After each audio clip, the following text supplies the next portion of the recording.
அன்பு உறவுகளுக்கு வணக்கம். தவக்காலத்தின் 3வது வாரத்தில் நுழைந்திருக்கும் நாம் இன்று சிந்திக்க இருப்பது இயேசுவின் மீதுள்ள நம்பிக்கையை ஆழப்படுத்துவது என்பதாகும். ஆண்டவருக்காக நாம் ஆவலுடன் காத்திருக்க வேண்டும். அவரது சொற்களுக்காக நாம் ஆவலுடன் காத்திருக்க வேண்டும். ஏனெனில் ஆண்டவரிடமே பேரன்பு உள்ளது, அவரிடமே மிகுதியான மீட்பு உள்ளது என்று நாம் நம்பிக்கையோடு இருக்க வேண்டும். எச்சூழலிலும் நமது நம்பிக்கையில் எள்ளளவும் சந்தேகம் வரக்கூடாது என்பதை இன்றைய 2 வாசகங்களும் எடுத்துரைக்கின்றன.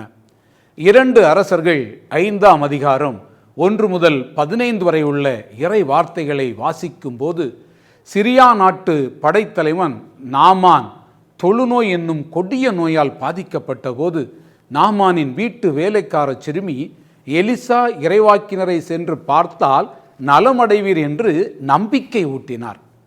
யோர்தானில் 7 முறை மூழ்கி எழுந்தால் நலம் அடைவாய் என்று எளிதாக எலிசா நாமானிடம் கூற, இவ்வளவு பெரிய நோய் 7 முறை மூழ்கி எழுவதால் குணமாகுமா? இந்த எளிய செயலால் நலன் கிடைக்குமா என்ற நாமானின் ஏக்கம் நமக்கும் இருக்கின்றது. இது எப்படி நடக்கும்? சாதாரண காரியமா இது என்று அவநம்பிக்கையின் உச்சத்தில் நாம் பல நாட்கள் இயேசுவின் மீதுள்ள நம்பிக்கையில் தளர்ந்து நமது வாழ்வில் இது நடக்குமா, இது எப்படி நடக்கும் என்ற சந்தேகத்துடன் அலைந்து திரிகின்றோம். இதன் காரணமாக வெவ்வேறு இடங்களுக்கு சென்று மனம் நிம்மதி இழந்து தவிக்கின்றோம். இறைவனுக்கு லேசான காரியமாக இருப்பதை நாம் உணராமல், அவர் மீது நம்பிக்கை கொள்ளாமல், நாமானைப் போல சந்தேகம் கொண்டு இயேசுவின் மீதுள்ள நம்பிக்கையில் தடுமாற்றம் அடைகின்றோம். நாமான் 7 முறை யோர்தானின் மூழ்கி எழ முழுவதும் குணமானான் என்பதை அறிந்த பின்பும் கூட இயேசுவின் மீது நம்பிக்கை கொள்ளாமல் மூட நம்பிக்கைகளின் மீதும் தவறான செயல்பாடுகளின் மீதும் நாம் நம்பிக்கை கொண்டு நமது வாழ்வை தொலைக்கின்றோம். இயேசு யோவானை நம்பிக்கையோடு வா என்று அழைத்தார்.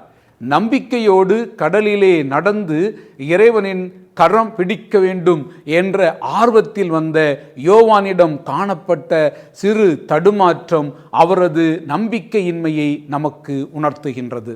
நமது வாழ்வில் எத்தகைய சோதனைகள் வந்தாலும், இத்தவக்காலத்தில் மட்டுமல்ல, வாழ்வின் எல்லா காலத்திலும் இயேசுவின் மீதுள்ள நம்பிக்கையை நாம் ஆழப்படுத்த வேண்டும்.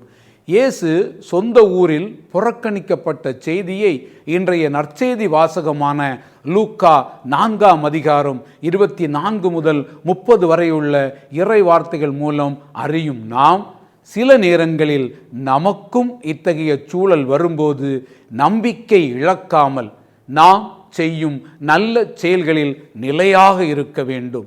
வேண்டுமென்றே நம்மீது வீண் பழி சுமத்தி, நம்மீது தவறான குற்றச்சாட்டுக்களை அடுக்கி, ஊரிலிருந்தும் சமூகத்திலிருந்தும் உறவுகளிலிருந்தும் பிரிக்க நினைக்கும் தப்பெண்ணம் கொண்ட மனிதர்களுக்கு நாம் நம்பிக்கை உடையவர்கள் என்பதை நிரூபிக்க வேண்டும்.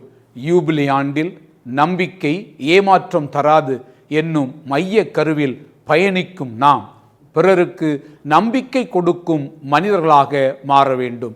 நாம் தரும் நம்பிக்கையானது இச்சமூகத்தில் துரத்தப்படுகின்ற, ஓரம் கட்டப்படுகின்ற, தாழ்த்தப்படுகின்ற உள்ளங்களுக்கு புது விடியலை உரைப்பதாக இருக்க வேண்டும். உள்ளூரிலே வெறுத்து ஒதுக்கப்பட்ட இயேசு பாவிகளின், ஒடுக்கப்பட்டவர்களின், புறந்தள்ளப்பட்டவர்களின், பார்வையற்றவர்களின், ஏழைகளின் நம்பிக்கை கீற்றாக மாறினார். அதுபோல நாமும் தவக்காலத்தில் இயேசுவின் மீதுள்ள நம்பிக்கையை ஆழப்படுத்தி அவரது வழியை செம்மைப்படுத்தும் கருவிகளாக மாறுவோம்.